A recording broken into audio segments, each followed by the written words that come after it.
I see many of my students, colleagues, friends, but sadly, I don't see any of my professors or even their cohorts, which means that maybe it's the time for me to leave somewhere.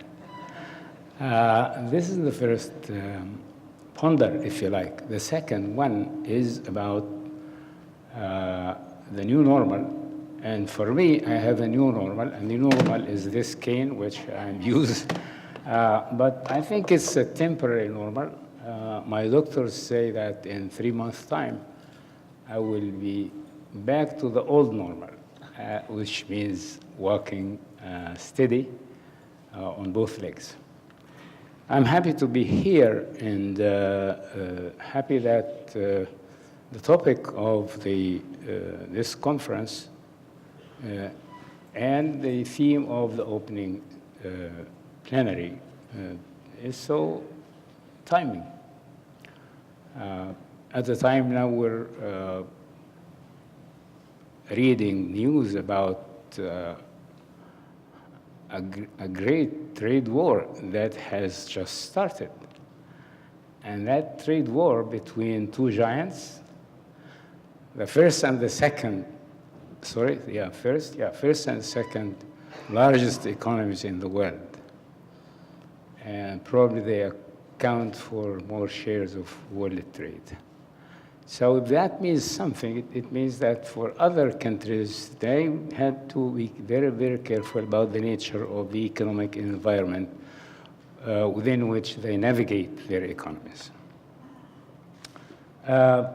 I would like to organize my presentation as follows.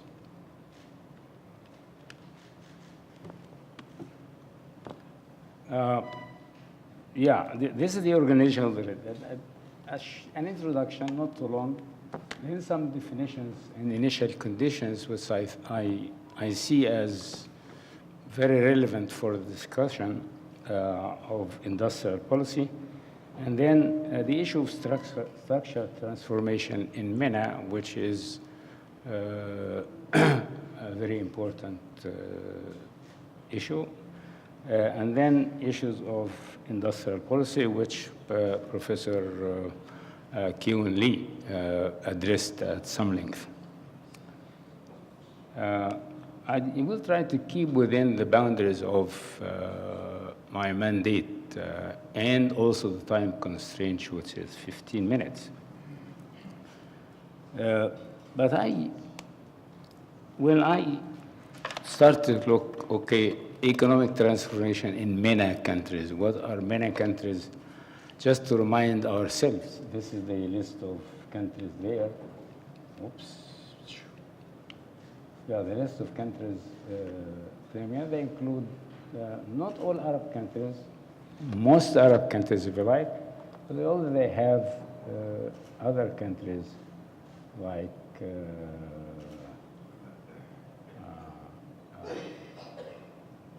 Iran and Turkey, and this is according to the World Bank definition. And they leave other countries such as Mauritania, Somalia, and Sudan. Does that mean anything? It may not mean anything to some people, but it certainly makes something for some people. And that's the issue I want to stress. Now, the definition by there is another definition for the region by the IMF. The IMF has some other term called MENA, M-E-N-A-P, Middle East, North Africa, and Afghanistan and Pakistan. Here again, I think the geographical definition is, if you want to think about a policy, are we going to talk about MENA or MENAP, or the Arab countries, or the countries that actually are under the mandate of ERF, which Arab countries, Iran and Turkey. That's the category that I think we should be concerned of. Anyway, I'll just raise this point for us to think about, but I would like to in the documents that were circulated to us, the question was how to achieve sustained growth. And when I read the term, I said, should we target sustained growth or sustainable growth? There is a big difference between the two. Actually, the difference is so big as to impact the lives of millions of people around the region and the world. As you know, the UN has settled for sustainable, and I think I would like to go for that as well instead of sustain, because sustainable meaning that when you make your economy grow, you're always mindful of certain constraints. Some of them are material constraints, such as resources, environment, whatever, and some are non-material, such as the social fabric. And as a former Minister of Solidarity and Social Justice, the issue of social justice, I think, is so vital when we ponder the term sustainable growth. Witness the events that were sparked in December 2010 and continued from January 2011. And I think it's an ongoing process until now.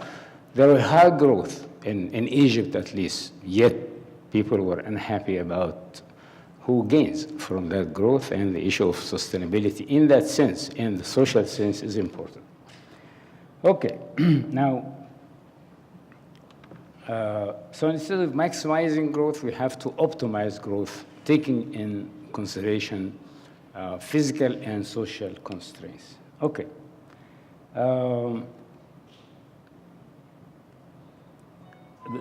In terms of some definitions as well, about the new normal, but I wittily, raised my cane and said, this is a new normal for me. But when I read the documents, new normal meaning the new normal of low oil prices. I'm not sure that we're getting into a new normal of low oil prices. As you all observed, the oil price is approaching 80 barrels, and if things spark between the US and Iran for one thing, there's no telling how high the price can go. So is it going to be a new normal of low oil prices? I'm not really sure, but I'm raising the issue for us to think about. And if it's not the case, not going to be low oil prices, then in fact, it's going to be high oil prices. That will even be a curse for this region, given the history, the past history with high oil prices. Okay, I would like also, when we entertain thinking about industrial policy, in this region, we keep into consideration three initial conditions of it make the difference from, let's say, the Korean case. One is that the neoliberal policy stance or augmented Washington consensus, that's more or less being universally adopted in this region. And this is a starting point. Governments are confined with what they signed on off with regard to the, whether with the World Bank, the IMF, or both institutions. And then we have the lack of food security, which means that this is a very important issue to talk about sustainable growth and industrial policy. This country is the most food insecure region in the world, country in the world, and the region, MENA region, is the most food insecure region in the world. And if you want to entertain any type of economic policy, you should pay enough attention to that issue, because after all, as we know, food is a wage good. If you don't have enough food, then you're always at the mercy of the world food market, and you know what it is. It is very volatile, and it's going to disturb whatever decisions you try to implement regarding industrial. And then the high literacy rate This is very important. As we learned from the interesting presentation of Professor Lee, you're talking about innovation. Innovation means something to start with, you have people who are able to think intelligently. Now, I don't think people can innovate when they are illiterate. If the incidence of illiteracy is around 30%, then I consider it one of the constraints, which means when design an industrial policy, we have to factor in the high illiteracy rate as one of the constraints, in addition to the conventional resource constraints that we talk about and that we always discuss. Okay. The neoliberal policy stance, we know all the components there. I'm not going to spend time on it, but what it means for us when thinking about industrial policy is that actually it narrows the policy space available for national entities when they think about designing their stance, because you have price liberalization, trade liberalization, liberalization of FDI, and privatization as well, and actually curtailing government intervention around.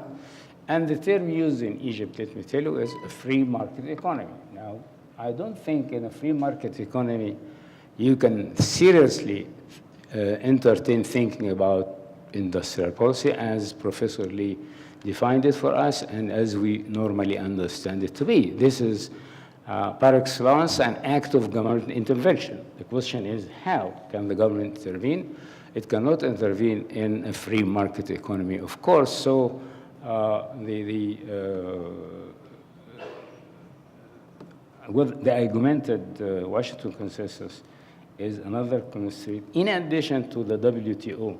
So in fact, we should think of a trio, that is the World Bank, the IMF, the World Trade Organization, between the three of them, constraining the policy space available for national. It doesn't mean that you end up with the 0 degrees of freedom. I don't think so. I think there are plenty of degrees of freedom, but we have to think about them. Okay. So the conduct of industrial policy becomes more complicated under the augmented Washington consensus. Now, let us think, when we entertain the issue of structural transformation in MENA, about how the economic structure looks like. At this time, we're talking. At this time, you have the following. These are shares of GDP back in 2015. They did not change much from that time.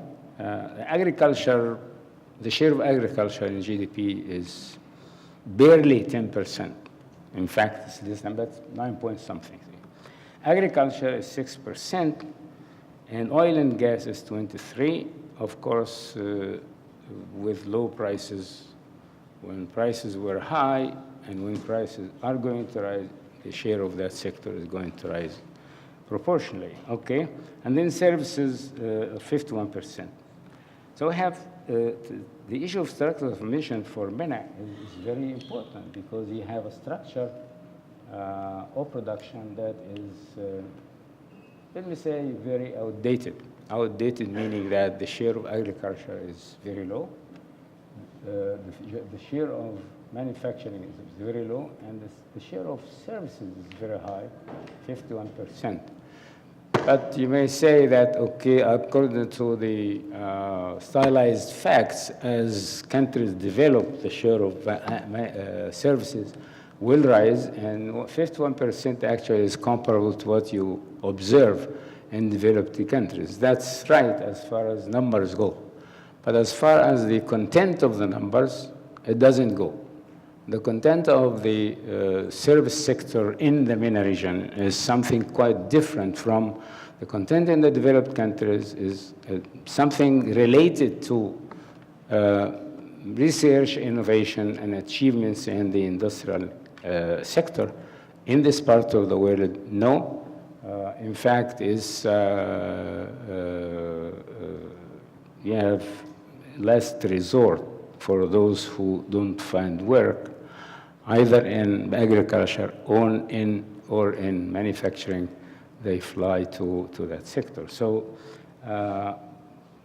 what you know is that we need to think about and act about structural transformation. And what is the direction of structural transformation? Well, let's say away from services towards agriculture and manufacturing, and moving into more productive industries within each sector of these. That is what the data tell us structural transformation should involve. Okay. The issue of food, I don't want to emphasize, but I don't want it to be under-emphasized. It's a very crucial issue. Even if you think about macro stability, if macro stability can't control, or you can't regulate prices, or you can't stabilize prices if you suffer in terms of food security. So an issue that, and I think if we understand industrial policy in the broader sense, meaning that moving resources to where the capability of the economy would be higher, facing the food security issue qualifies as an element of industrial policy in this sense of the word. Okay. The issue of illiteracy I talked about, but again, I would like us to think about what it implies in terms of all the important things that Professor Lee talked about when he talked about inter-sector upgrading, intra-sector upgrading. All this is very important there. Finally, the importance of institutions. The issue in the background of all what he was saying, that you have strong and qualified institutions. And those were built over time. But the building those were targeted. MENA, I think, lacks the requisite institutions that would undertake to design and implement an industrial policy. That doesn't mean we just quit and do nothing. No, we should seriously start thinking about the issue of institutions. Now, when we talk about institutions, not only economic institutions, I would like to say, but social institutions, economic institutions, and political institutions. How he was mentioning the remarkable increase in the restrictions imposed on the executive. Here you have a different world altogether, which means that as a worker in the political field myself, this issue is very dear to me, but it's also very important when we entertain economic policy. I think social institutions should be emphasized, and I hope we take it up. Okay. Why didn't we have structural transformation in this MENA region? Well, you have, how to explain this? This is one of the questions that were asked for me to address, and I say, well, there are various candidates for explanation. One is Dutch disease, or resource curse. The social order approach gives some insights into that, and then the Lewis model, the famous Lewis model, gives incentive to that as well. But I would like to emphasize cultural factors, political factors, and social factors. And allow me, social factors stressing status quo in popular songs and religious styles. If you actually do a content analysis of the songs that people in this part of the world hear day in, day out, they actually emphasize the status quo, which means that it's built into the conscious of the individual that, well, it's fine the way things are, with some exceptions, of course. So without doing something about that, and the start is the educational system and the content of that, you can still talk about industrial policy, but you don't hope to get as much as you want to get from it. Political effect. Of course, when I said cultural, I would like to include here also the religious views that are in vast circulation. One has to have the courage to put this point publicly on the table for discussion. What kind of religious values are being promoted?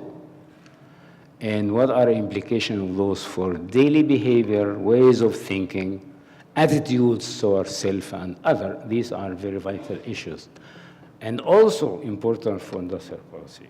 These are the cultural factors in brief. The political factors, the nature of the ruling elites. We have despotic rulers everywhere you look, whether it's a republic or a kingdom or a sultanate, it doesn't matter.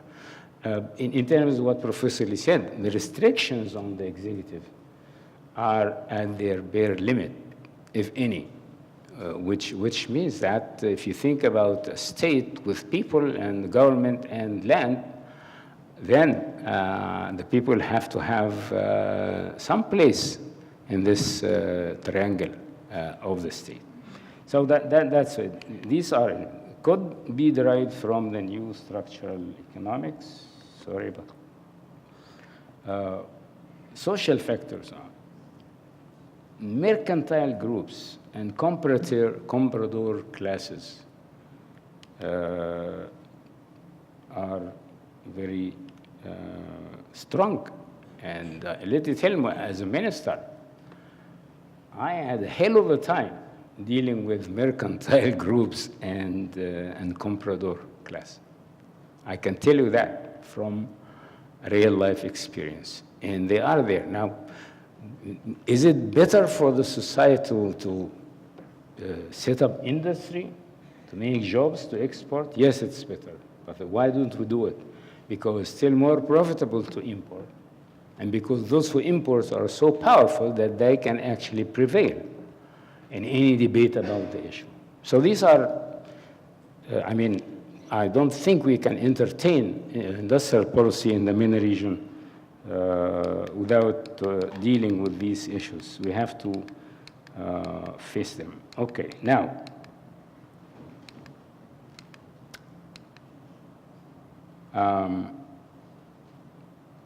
Samir, how much time do we have? How many minutes? According to your clock. 5 minutes? Okay.